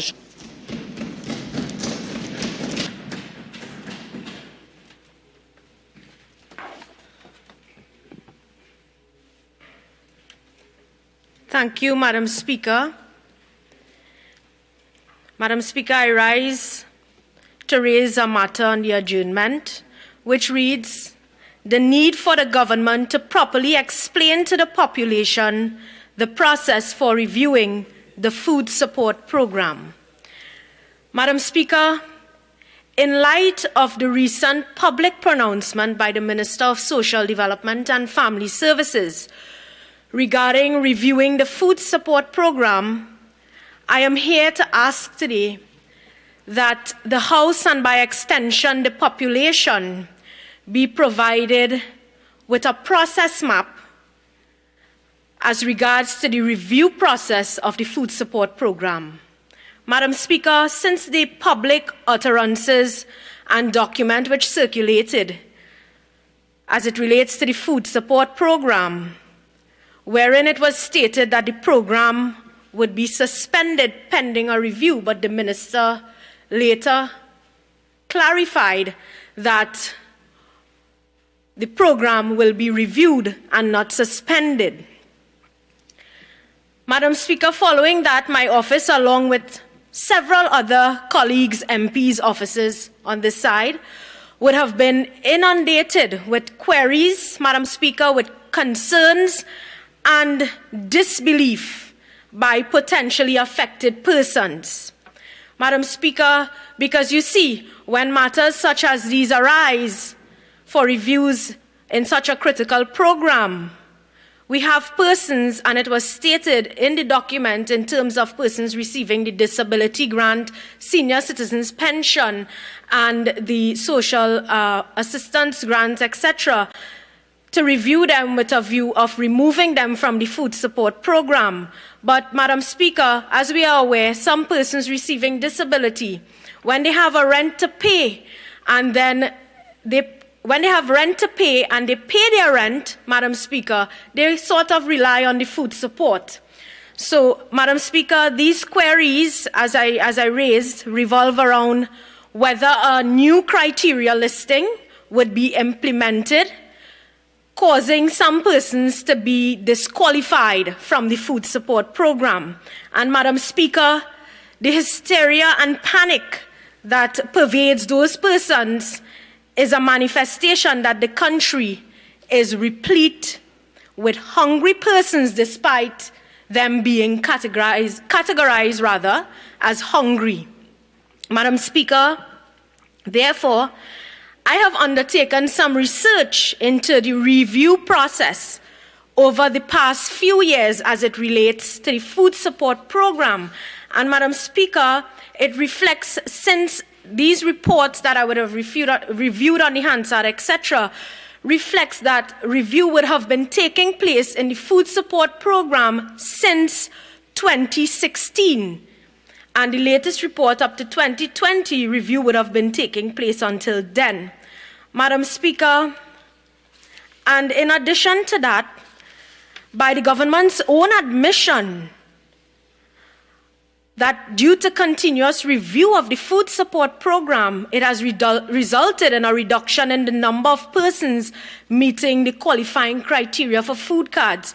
And this has also resulted in a savings of approximately $105,200,000 under the food support program. So, Madam Speaker, there I ask the question, why is there a need for a review? Madam Speaker,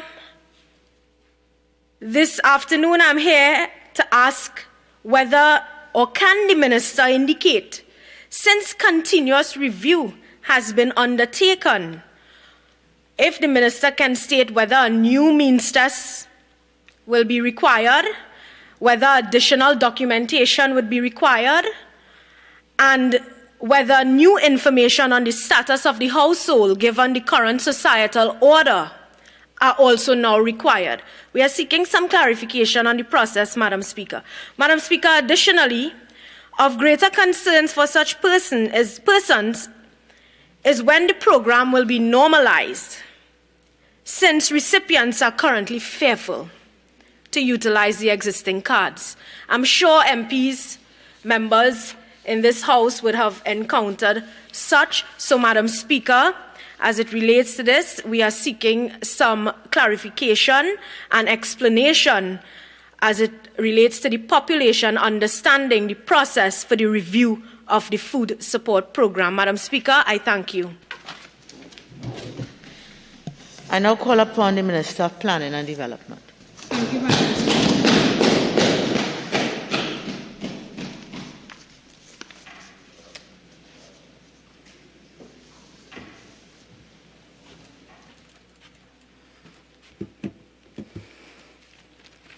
Thank you very kindly, Madam Speaker. Madam Speaker, you may recall that prior to the advent of the People's National Movement in office, between the years 2010 to 2015, there was a scandal which developed with regard to the use of food cards by ministers of government and other members of Parliament, where it became very obvious that food cards were not necessarily being given to those who were really in need.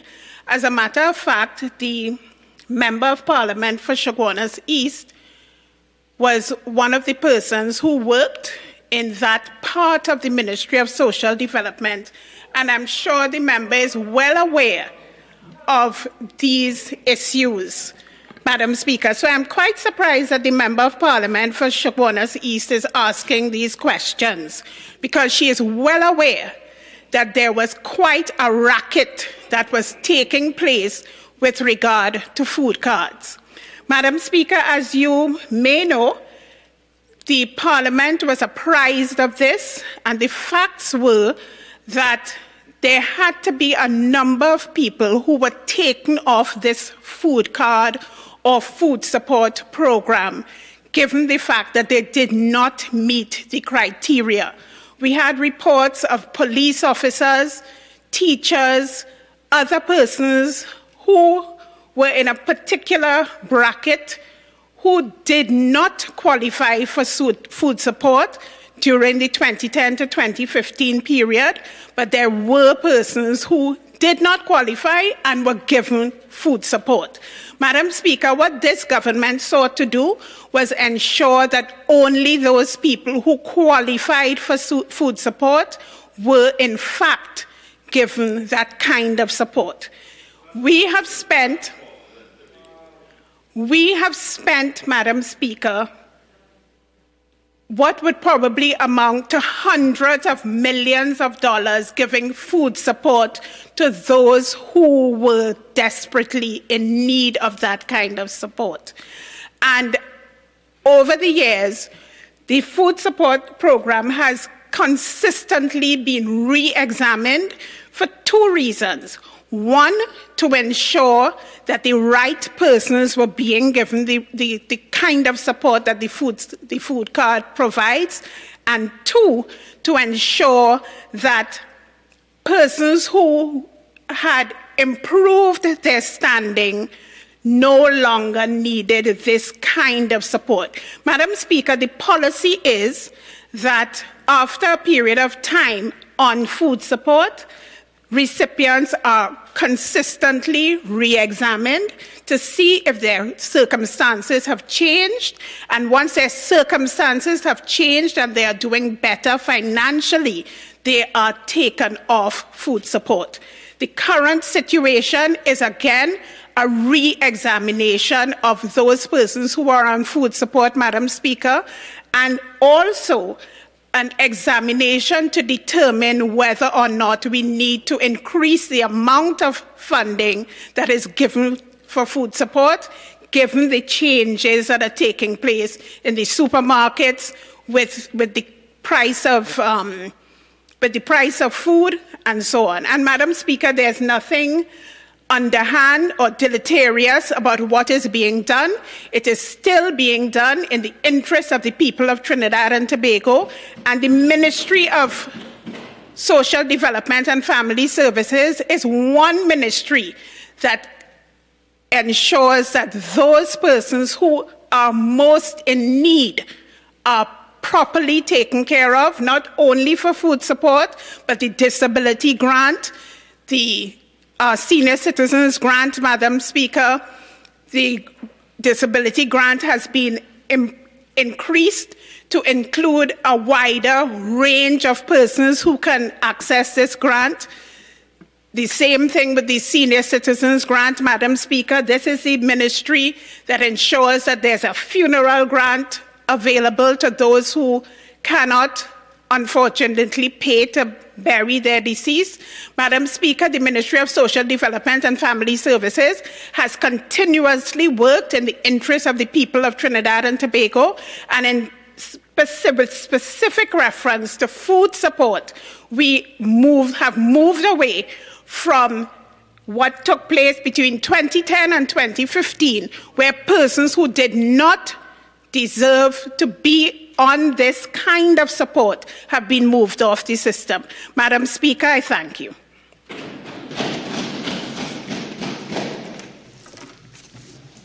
Honourable members, the question is that this House do now adjourn to Friday, January 28th, 2022 at 1:30 p.m. All in favour say aye. Aye.